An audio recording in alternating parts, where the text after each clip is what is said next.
Hi, everyone. Thanks for coming. If we get like a giant crowd of stragglers, just point them in the direction of the chairs and they can fend for themselves. But this is a nice turnout. We appreciate it. So I have to start with an apology for a blooper. Those of you who got the Art Center email would have been puzzled by reference to signed copies of something called Time Between will be available for purchase. That was part of the blurb for the next literary branch event, which gives me an excuse to publicize it, which is on December 18th, Chris Hillman, former Ojai resident, former Bird, former Flying Burrito brother, and co-inventor of folk rock and country rock, not bad for one career, will be here to talk about, yes, his memoir, Time Between. He won't have his guitar, so nobody be calling out for songs, but maybe he'll hum something. But that's December 18th, right here at, that's a Saturday at 2.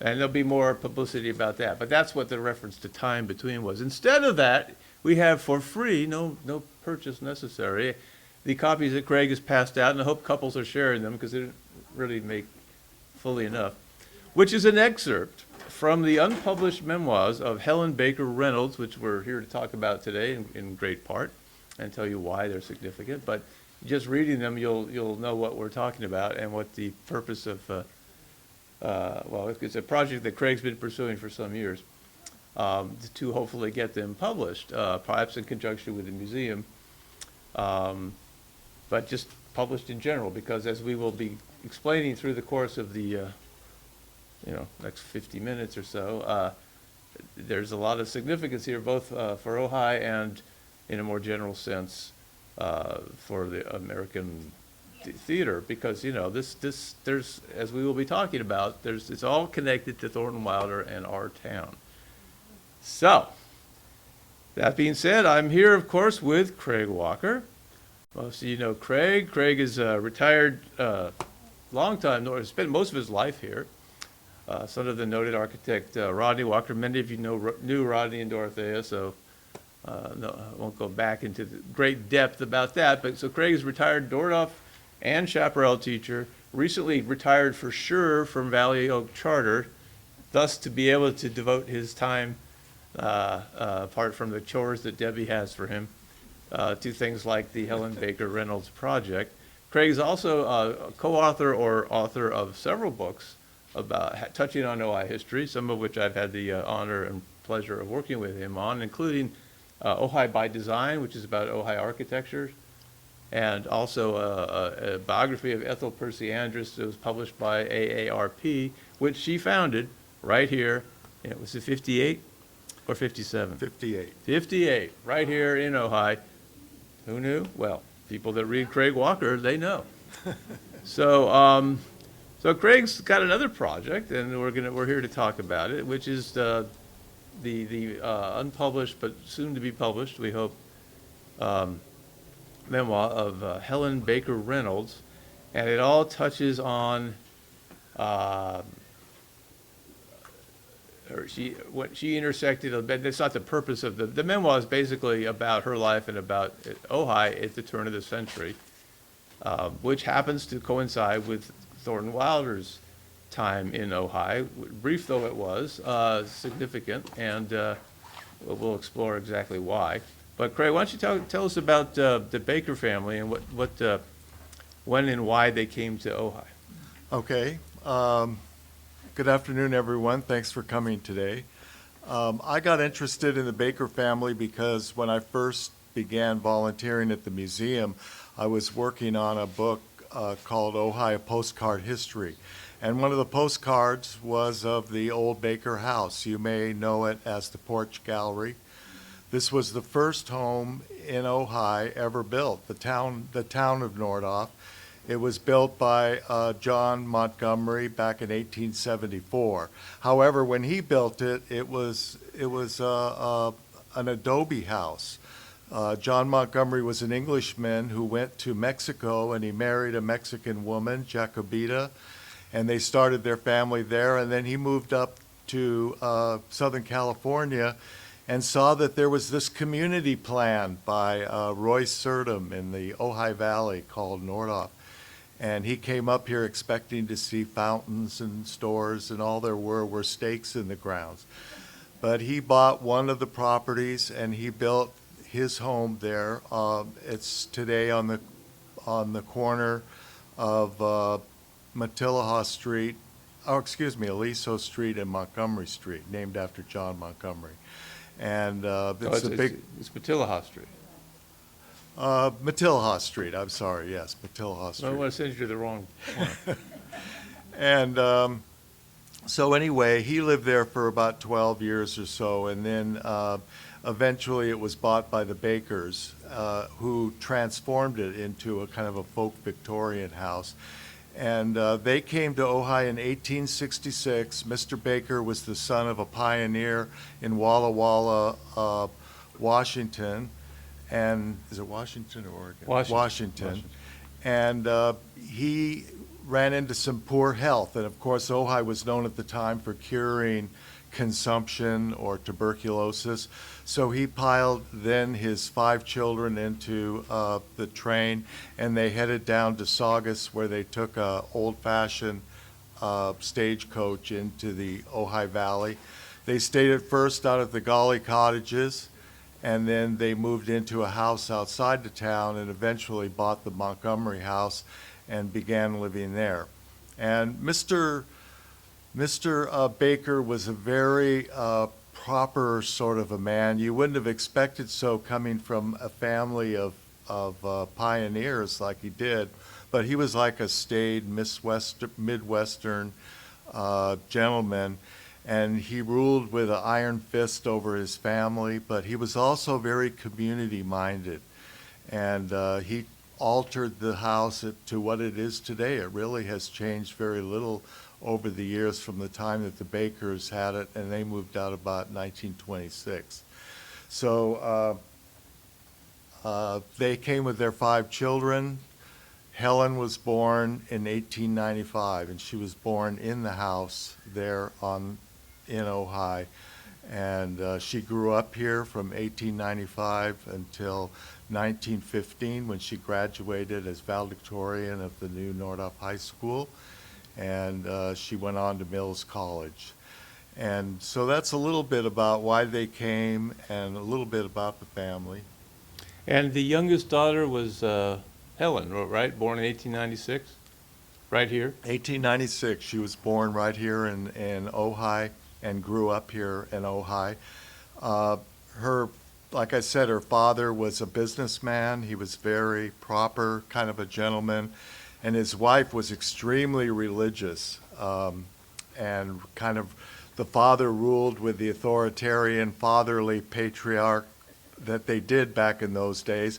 And the mother was just a Christian in the true sense. Helen says she was the most charitable woman she ever knew, but it wasn't charity in the way you usually think of it. She was truly charitable and felt that we just needed to give more to other people. And so she ruled the family in a way that tried to get everybody to get along peacefully and together. And But so, no dancing. no dancing, no. She was very much against dancing. And they lived right across the street from the Presbyterian Church. The Presbyterian Church had originally been built out where the fire station is now, next to Soul Park. It's not a long story, but it's kind of maybe too long for the purposes here. The church was donated to the community by Charles Nordhoff and his wife, after who the community was named. And then they moved it to the location right where Jersey Mike's, I forget what the new name is now. And the Nest parking lot, that's where when the Bakers were here, that's When where the they went. Bakers were here, it was right across the street. You have to picture their property was 5 acres, and it went from Ojai Avenue all the way back to Aliso Street, and then all the way over to about halfway down that block on Matilaha Street. And it was a big 5-acre piece of property that their house was located on. So the house was located where it is now. there was a driveway that went up where North Montgomery Street is that just ended at their house. So that was where cars would drive up, or in the early days, carriages. And then the walkway went all the way down to Ojai Avenue. So if you walked out their front door and walked down the steps and walked on their long walkway, you would come out onto Ojai Avenue. And what we still have as a remnant of that is there's a gap between the buildings. You know that gap you walk through? That was the gap where their walkway was, going all the way up to the baker's house. And so as they walked out their walkway, the stores would all be on their right. And remember, Helen left in 1915, so that was before Mr. Libby had done all his redevelopment. So all of the buildings were still the Old West, kind of Italianate storefronts that are still behind the arcade. Across the street, kind of catty corner, was the church. And then to the left, there was nothing there until 1895, but then eventually the grammar school was moved there. And the original grammar school was that, maybe you've seen pictures of it, tall two-story wooden building. That's what it was when Helen went to school there. And then the current building was built in 1927, so that was after Helen had left that the building was changed. And we still have the church still exists. It's Byron Katie. They moved it up to Aliso. It's Byron Katie's headquarters. That was the Presbyterian church that Helen and her family went to, and that Thornton Wilder, as we will soon see, went to. And a little story about that, that's historic landmark number 1 for the city of Ojai.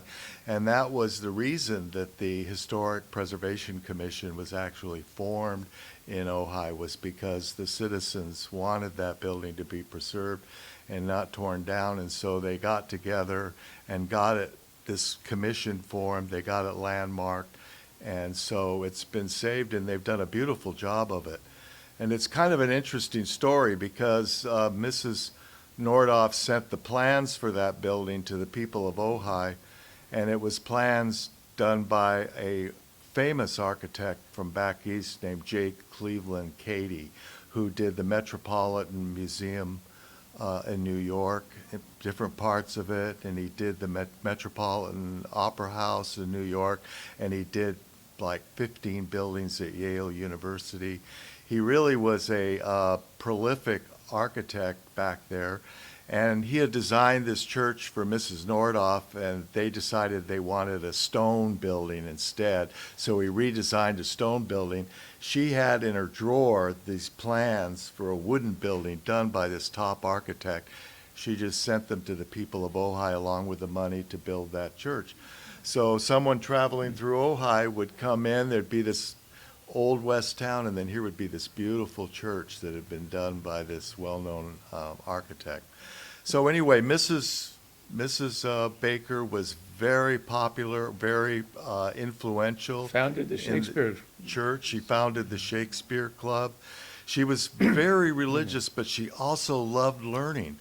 In fact, when she was 101 years old, she was wanting to start learning Greek. And she learned all these subjects just on her own because and she transmitted that to her children. So they all became very learned and academic as well. We should point out that Mr. Baker didn't always get his way. There was a time in 1912. California extended the franchise to women in 1912. States could do it before the amendment in 1920. And that was the year that the incumbent was William Howard Taft. Mr. Baker was a Republican. He wanted Taft. Woodrow Wilson was the Democrat, and Teddy Roosevelt was running a third-party thing. So Mr. Baker was strongly for Taft, and he assumed that his women folk who were voting for the first time, he couldn't vote because he was still registered in Walla Walla, Washington for business purpose. So he kept reading them things from the LA Times about how great Taft was. And he said, well, I assume. So they all get all on election day, they walked across the street to what was then the big giant Nordoff Grammar School and voted, including Mrs. Baker's mother, who was like, been a pioneer woman, never got to vote before. Now she gets to vote. And they come home, and Mr. Baker says, I assume you all voted right. And his wife said, "Yes, dear, we voted right." But they had heard that Taft served wine at dinners, and also that he liked to waltz. So actually, Wilson got a clean sweep of the Baker household and Ojai, and he won the election. So there you go. Anyway, so that's the Bakers are obviously solid citizens of the city, the town. There was 300 people roughly around him, maybe 1,200 in the valley, and there was the Thatcher School already was a thing, and a growing thing, and a big thing, and it was much more than now socially integrated into the community. So Sherman Thatcher, of course, he had his school, but he was the head of the school board, the Nordhoff, soon to be Ojai School Board, and when the Thatcher, the biggest social events in this valley were the October, the Thatcher School had an at-home where the students served ice cream and cake, and the whole valley came. And then in the spring, when they already had the Ojai tennis tournament, and they had a big dance. Then Mrs. Baker disapproved of dancing, but nonetheless, that was the other big event. And both were about Thatcher, and Thatcher, the student body, and certainly the faculty, they were all socially integrated. They socialized with Nordhoff students. So it's not, I don't think it's quite like that now, but it was like that then. So this brings us to Thornton Wilder. Thornton was born in 1897 in Madison, Wisconsin. He grew up there in Berkeley and in China. Point being, the relevant point is he grew up in small cities with sophisticated college town atmosphere. He knew nothing of small town turn of the century life, despite his fame for our town, until the fall of 1912, when he had been shipped home from China. His dad, Thornton was a bit of well, he wasn't really a rugged young man. High voice, a little effeminate. Anyway, Dad thought Thatcher was just the place for him because they'd put him on a horse, and they'd send him out to the Sespe, and they'd toughen him up. That was actually, the plan, and that was part of the idea of the Thatcher School. But it didn't work out so well for Thornton. But anyway, that's what brought him here. His older brother Amos was already here, and he was a big man on campus. He was a tennis star, he was an academic star, he was a golden boy. And he was, I guess, more of a manly man type than that. I think that he and his brother were perfectly close, but Thornton is sort of shipped here, and he's got this. His older brother is like the king of the campus, and he is sort of trying to figure out how to ride a horse. He spent like 9 months at it. Eventually, could actually stay upright on the horse. But so he shows up, and at the big event, the big social event of October, the at-home at the Thatcher School, Thornton, brand new in town, is one of the people serving ice cream and cake, and all the bakers are getting served, and they're getting to tour, among other things, of the brand new Thatcher main building, as they called it at the time, which was the first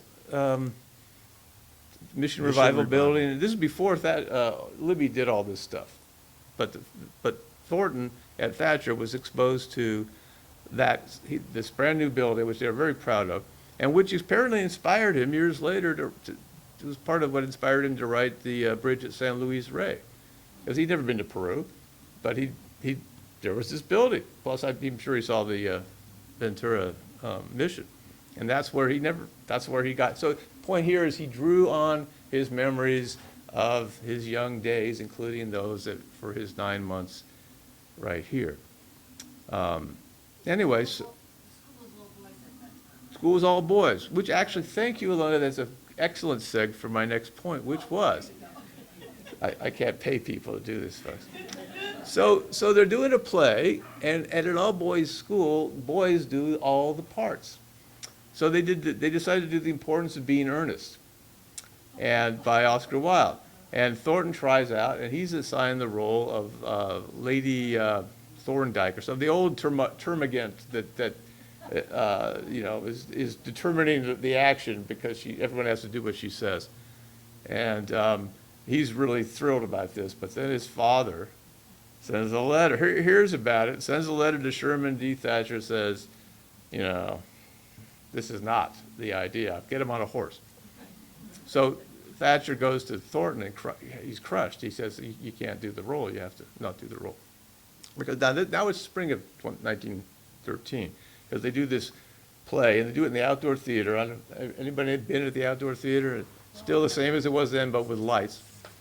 Another our town point, they never had any, it was always minimal scenery, which I think is something Thornton remembered 20 years later when he wrote Our Town with Minimal Scenery, because they made a point of that at the outdoor theater. They didn't even try. They said, nope, just imagine it. Anyway, so Thornton is crushed. He's out of the play. What's he going to do? Miraculously, the guy that got the role of Ms. Prism, if you guys remember the play, who had made the mistake and put the baby in the wrong bag or something, his name was Lockwood DeForest. He became a famous Landscape art. landscape architecture in Santa Barbara. But he fell off his horse, hit his head, and he couldn't go on. So who gets to be Ms. Prism in a dress?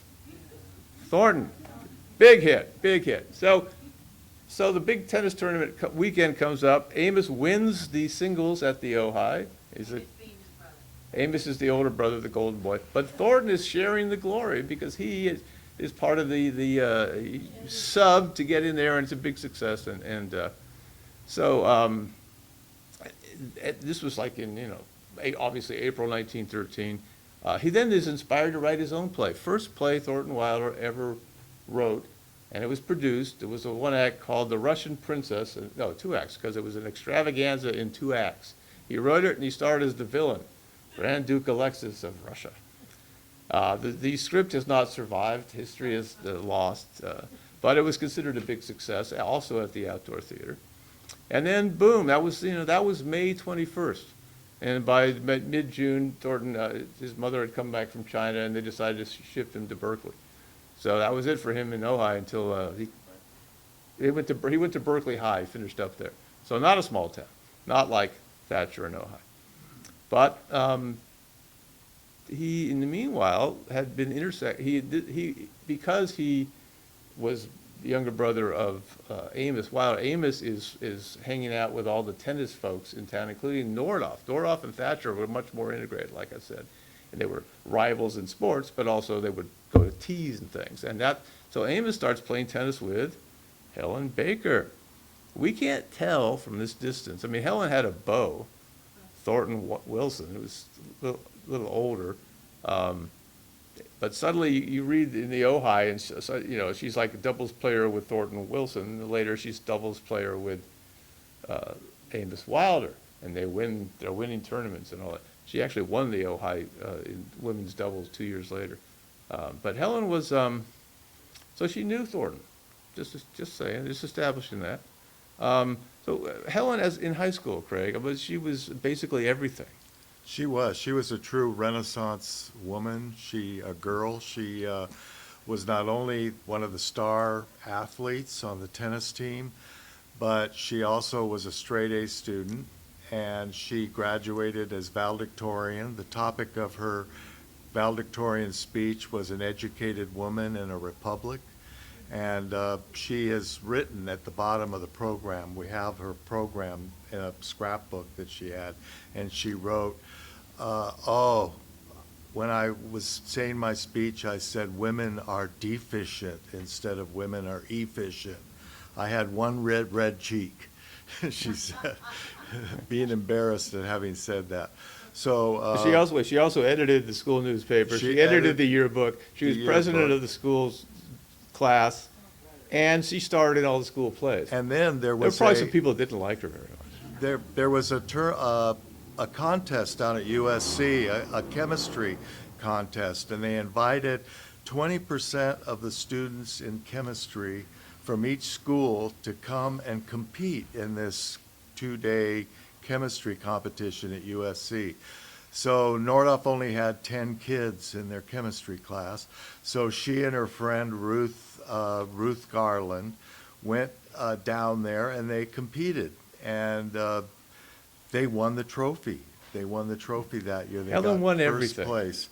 She won And everything. that was amazing because here are all these big schools from Los Angeles High School, Lincoln High School, Manual Arts, all these big schools that competed, and Nordhoff took the Yeah.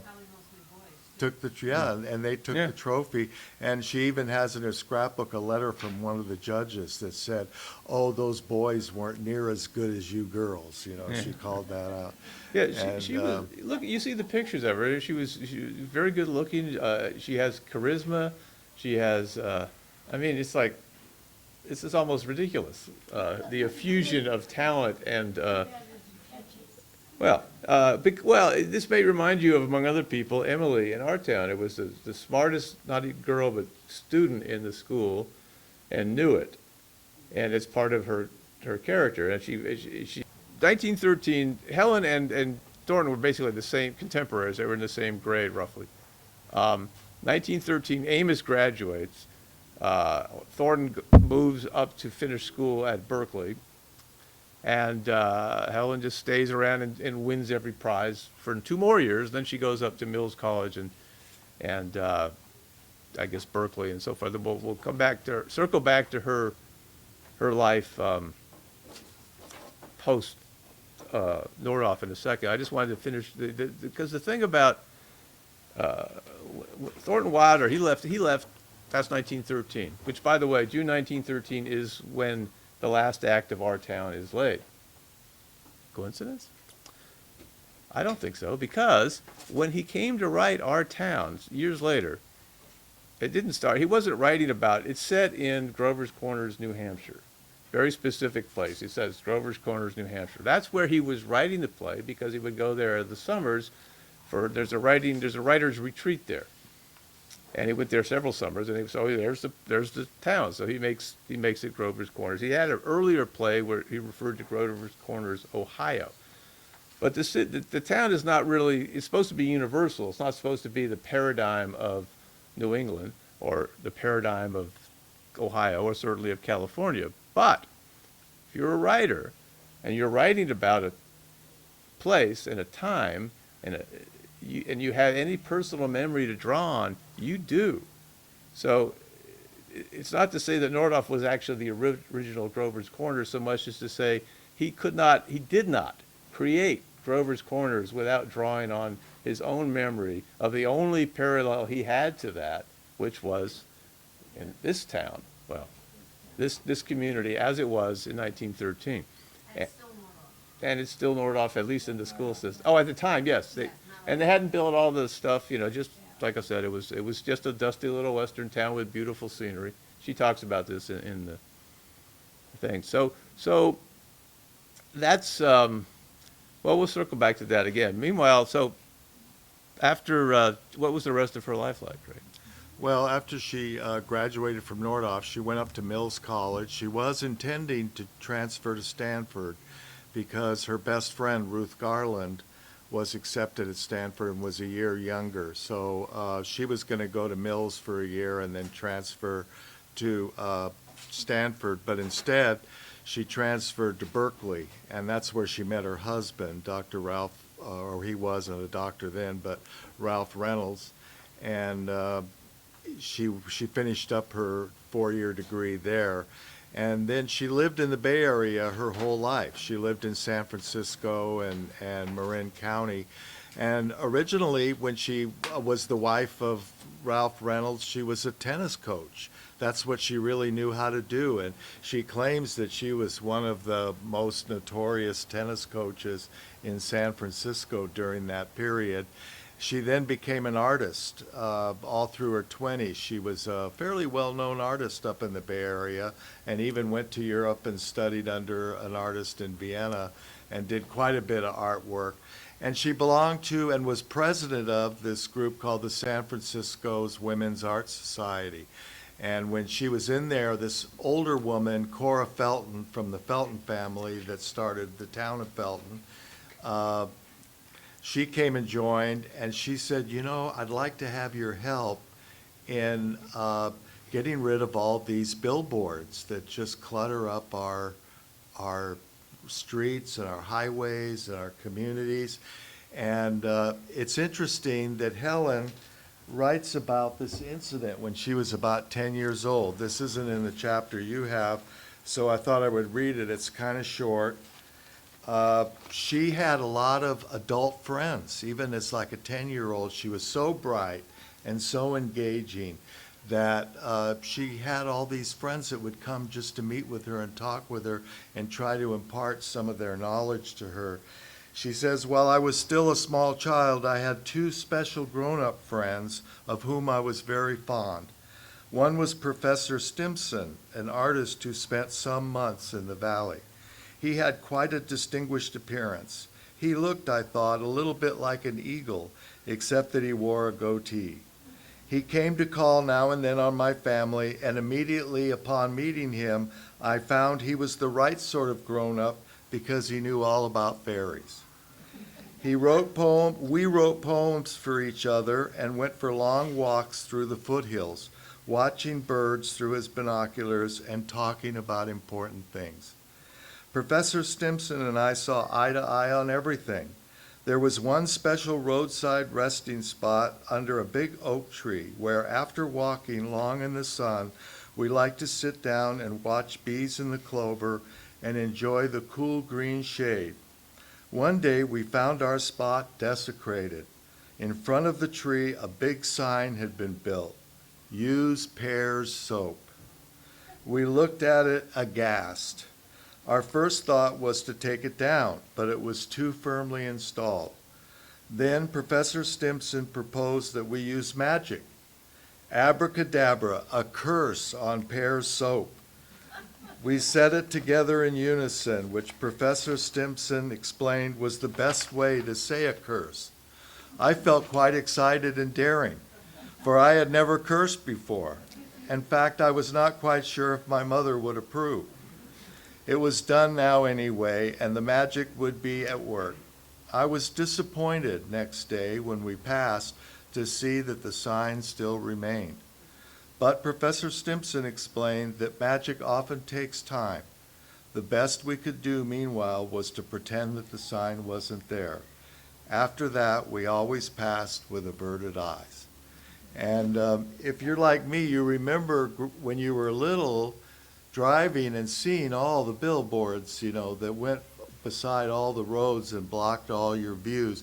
And this Cora Felton said, can't we do something about it? And I think that must have triggered something in Helen's mind, because she was about 28 then. And she and this woman founded the California Roadside Council, which was the first environmental lobbying group in the state of California. And she actually was the first to go to the state Senate and the state assembly and lobby them about taking these billboards down. And she talks about running into the lobbyists for the liquor industry and the outdoor advertising industry. And they had complete control over the senators and the assemblymen. So even though they pretended to like what she was proposing, they would just go up and do like this, and they would vote it down. And she was so frustrated, and she almost gave up. But then she started going to all the county board of supervisors and saying, why don't you zone the areas beside your county roads and zone them so that they can't have billboards? And that started working, and county after county, city after city she would go to would start doing that. And eventually they got most of the counties, and the liquor industry and the outdoor advertising industry introduced a bill into the state assembly and senate to forbid or ban any kind of banning by the counties.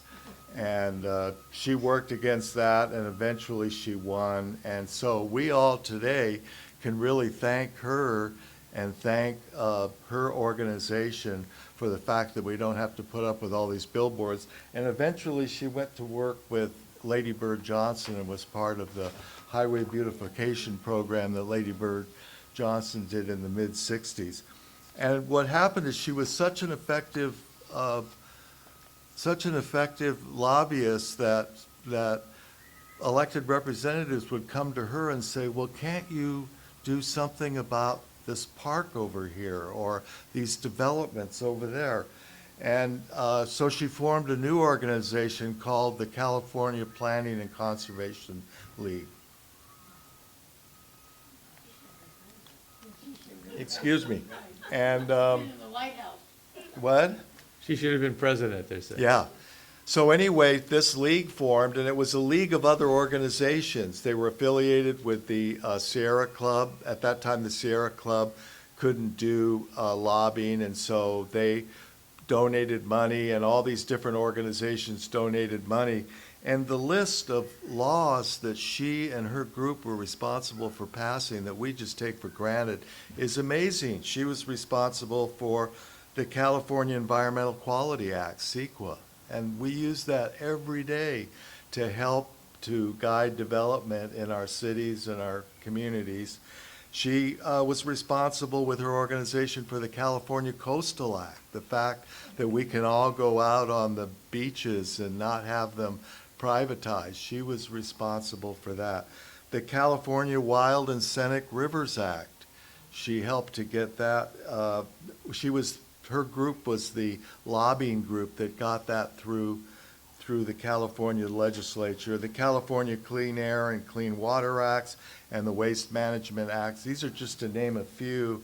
And I was not aware that she was such a powerful figure in environmental lobbying until I began kind of looking into it and saw that she had done so much for the people of California, not to mention all the things she did. She had a house in Tahoe, and she fought for years to keep the casinos out of Tahoe. She didn't succeed, but she did get some limitations placed on that.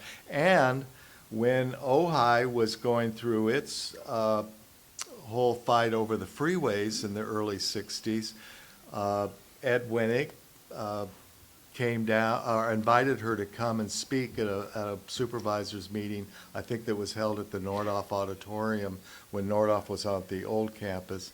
And she came and spoke to the supervisors and I think helped to convince them about establishing scenic highways and not having this freeway up into the beautiful Ojai Valley. So she credited her upbringing in Ojai, in this wonderful, beautiful place, with her motivation to help keep it that way. It's an ongoing battle, right?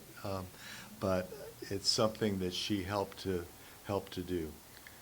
In a way. Now, let me confess, we cannot sit here and prove that she was the model for Emily.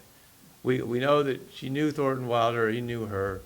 We know he drew on his memories of Nordhoff, among other things. I mean, he made the whole play up out of his imagination, but your imagination is fused to your memory. And so he knew her. If to the extent, it's not impossible that she was one of the probably several people that he drew on, because she's just like Emily. I mean, smart as a whip, knew it, over-accomplished, but with enough humility not to drive everybody crazy. And he would have been aware of her facing the dilemma that women of her era, she had this Beau Thornton Wilson, and then there was Amos Wilson, and she was at a point where she would have to decide, here's this incredible accomplishment at 15 in the world that you have, high school, but within 2 or 3 years. And in the play, Emily does give up her, what might have been, it would have been hard for her, but still, she could have gone to Greenwich Village, I suppose. And she gave that up to Mary George Gibbs, not miserably. And then tragically, or depending how you view the play, just life, she dies. Helen, of course, did not. She had like 5 kids and 13 grandkids and did everything. She's almost like the Emily that lived. Yeah. It's like, what if Emily had lived? And this project, and then she wrote, she writes about her hometown. This is a work in progress, trying to get this project, keep it alive, and hopefully get it published at some point, local published, obviously. But it's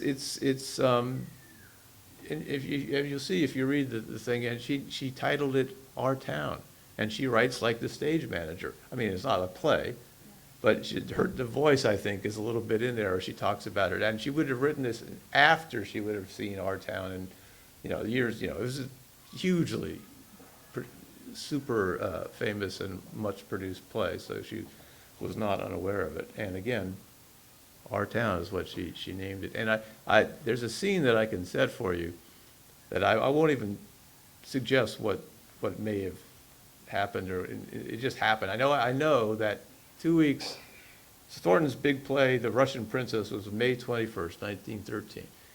9 days later is Memorial Day.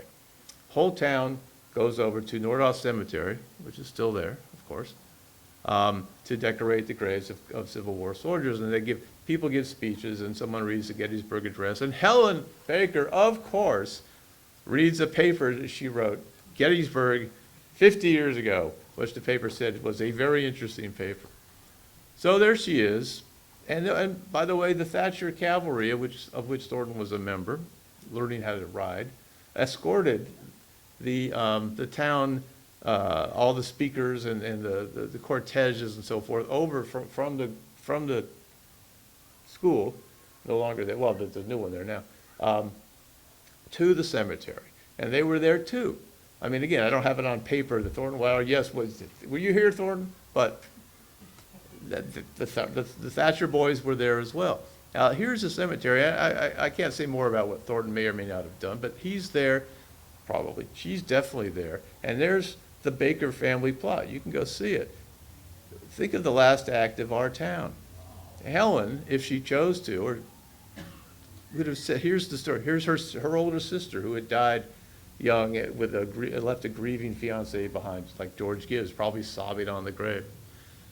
Here's her grandmother who had just voted for the first time and died just a month earlier, and had been a pioneer and was a very fretful lady. And there's this human story for each one. Here in the next plot, which wasn't her family, was Wheeler Blumberg, son of one of the founders who founded Wheeler Hot Springs and died crazy because he had a mental problem in a straitjacket in a padded cell after trying to shoot up his resort. I mean, all these things would have been, the small town people know these things. But what Wilder was doing, and I'm not saying he got this from that day, but there it all happened. It's just so interesting to me. And small town, people can walk in these graves, and that's what Wilder was making universal in his play, because here are the stories of all, and everything gets lost and forgotten and burns away, as he said in the grave. But while you're here, the connection can be made, and I just find it fascinating that I can make all those people in a graveyard right there, and those stories would have been told, tellable. And I'm not saying Thornton was taking notes. I mean, that would be putting way too much on it, but it's interesting. And one of her older sisters, the one next to her, was 9 years older. All of them, others Edith. Were older. No, this was Sarah. Oh, Sarah. She, when the pandemic broke out, the Spanish flu, she volunteered and went and studied to be a nurse so she could help fight the pandemic. And 3 weeks after she graduated from her nursing program, she herself died of the pandemic, and she's buried out there. And I should point out, too, that the Bakers moved, Helen went off to college. She spent the rest of her life in the Bay Area, except when she was in Europe or something. Her parents moved to Pasadena in 1921. But they all came back to be buried there. And then decades and decades went by. And Helen, who lived to be 91, almost 92. Yeah, 91. Decades and decades, 1988, she died. And she had left instruction. We talked to her son, who said we didn't really know why, because she hadn't been here hadn't lived here in 60, 70 years. But she came back to be buried here. And you know what? You all know the funeral home back then. It was Clausen. Where was it? The porch gallery is now the old Baker house. And from there, and she's there. You can go visit her. All the Bakers are there, right next to Wheeler Blumberg. So anyway, we're hoping that anyone who's interested in giving Craig their name and email to keep updated about we're hoping for support to, I'll get to you, Richard, in a second. Anyway, I'll have something you can sign your name and tell us about that afterwards, and we'll take questions. Richard. I, of course, love this story. Anything theatrical. This is a 2 or 3 pronged question, maybe. Is there any evidence? No. Did the Wilder family, any evidence of the Wilder family kept in touch with the Baker family after Thornton and his family moved away? Number 2 is, does anyone even asked or wondered whether Helen ever saw a production of Our Town anywhere, anytime? Well, we talked to her son, and to answer the first question, he didn't know, he wouldn't know anything about that. We don't know anything about contact between Amos and, do you? But he confirmed that she was friends with Thornton. Yeah. Because we at the didn't know time. that, and so Yeah. we were on the phone with him, and Yeah. we said, well, can you confirm that Helen and Thornton were friends? And she goes, yeah, they were friends. Yeah. But the answer is, prong number 2 is, we don't know that, but nobody who lived till 1988, especially who was interested in Thornton Wilder, how could she not have seen the play? I mean, Especially if they were friends, yeah. That's like speculation that's like 99%. yeah. I was going to say that how pervasive our town is. As an English teacher starting off in the LA City schools 60 years ago, we taught our town. That was part of the curriculum. I mean, in 11th grade English, it was part of the American literature studies, and our town was always a part of that. So it's more than just going to see the play. It was actually, at least in California, it was taught in the schools. Hey, Gay, did you have a friend who just posted a book? I do. New York Times former writer Howard Sherman, who does lovely blogs about theater, and he's on every page that any time a superintendent blocks a play, Howard gets on his blog and says, we got to look at this. We got to look at this. Legally Blonde is not anti-communist. Anyway, so the idea, he has a brand new book out about how it still lives on, how the play still lives on in the 20th century, and how many people are doing it, and how it resonates with the youth and the individuals in the high school students particularly. Yes. So it's still a living play, I think. Joe? About 10 years ago, that year, I produced a play with all the professional actors in Disneyville in the middle of the summer with Thatcher, and they said, oh, we have to do this. Thatcher owns, they feel like they have an ownership with our town. They And it was a tremendous success. Everybody came. Everybody came. Yeah. What? Okay. Whatever happened to Amos? Oh, he became a minister and then a theology professor at University of Chicago, among other places. Oh, his father, I'm sure. Let's assume he never had a glass of wine or danced. Well, yeah. Boy, those Presbyterians were tough back then. Things may have changed a little. Amos went through the First World They've War. loosened the girdle. So did Thornton, but I don't think he was in the Yeah, front. But, and he wrote some pretty dark poetry about that, and he became a theologian, taught theology. There would be, I mean, yeah, it'd be good to go through those archives. They're voluminous. There could easily be evidence of such, because no one looks for, this is too much of an oddball off the side of the pool table type of a play, but those of us here, I mean, I'm gonna keep my hand in. Let's see, I'll let you know if I ever find the smoking gun. Will your next article go quarterly? No, it may take a little longer than that. Because, When is the book going to be finished? I'm not sure. well, the book is almost basically could be published. It's just a matter of figuring out how to pay for it. What's the avenue? Is it a benefit for, we sell them, or we just? It's meant to be a benefit for the Ojai Valley Museum, so Historical For the Society. manuscript. But couldn't you self-publish, somebody self-publish it or raise the money, because it's only like $1,500 to self-publish it? Yeah, And give publicity and then also yes. get the museum. Oh, it would be self-published. No publisher is probably gonna go for this, but, yeah, and the idea would be to frame it with some essays and so forth, and, Yeah. right. put it in context and all that. But it's $1,500 isn't lying around. But a lot of it is determining what to put in and what not. You know, when I talked to her son, who just passed away this last summer, Oh, did he sent a whole bunch of her original writings and letters, and so it's like, well, should it just be her memoirs, or should there be other things about her life in it? So, pardon me? Are you gonna serve as her editor? He Yes. is. Uh-huh. He's already been working on it. Yeah. I managed to get the whole thing. This is all we had. This is how it was not published. She just published it like this, with a spiral bound, and then just pictures that were like Xeroxed.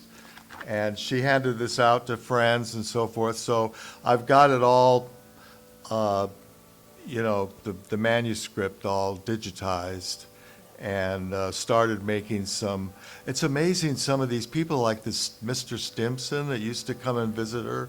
I Google searched her. She searched him, and he was on the board of the Metropolitan Museum of Art. He was their head of their art education department. He was the head of several art museums, and he just, for his health, he came out to Ojai, and he lived here for a while, and he got to know the Bakers, and he was just taken with their daughter. And she also wrote poetry, as she mentions, and there was a guy who was the editor of the San Francisco Herald up in San Francisco, who was another one that would come and talk with her and exchange poetry. And he wanted to write a whole article about her for the San Francisco newspaper, about this child poet. And her father said no, that it wasn't proper to have your name appear in print. You know, that was. So. A son and a daughter who ends up in print. And wasn't there a Mr. Stinson in Simon Stinson was a character in Our Town?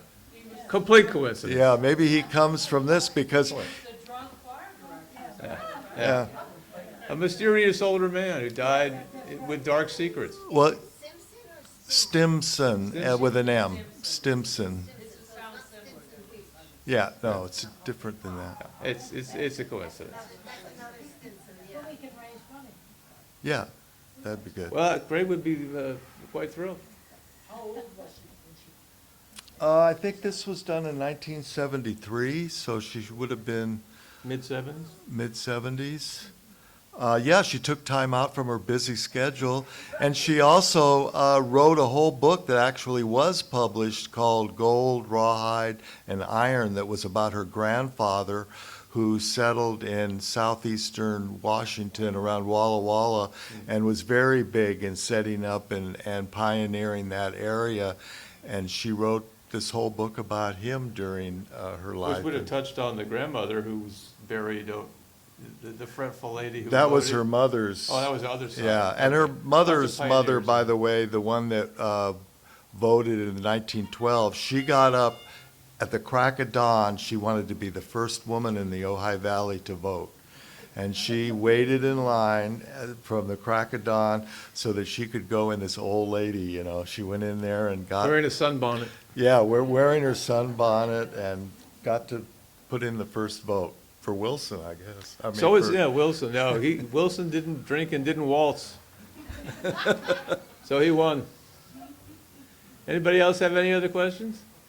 Comments? Like I said, if you want to come up and give your name, email, we'll keep you posted. I set my my sign up late, so anyone who wants to contribute $5 on the way out, feel free. But otherwise, thanks for coming in, Tony. Well, I at least think you ought to mention what's in the other. Oh, yes, someone in the audience who may be my mother. This is the last week of her wonderful show, which is in the, and we're still unlocked, so if you guys want to have a tour. This is the last week? It closes Thursday, right, Mom? So, yeah, last chance to look at Karen K. Lewis's, inside it's a career retrospective, in the hallway it's the new stuff. Anyway, thanks again for coming, appreciate it. Thank you.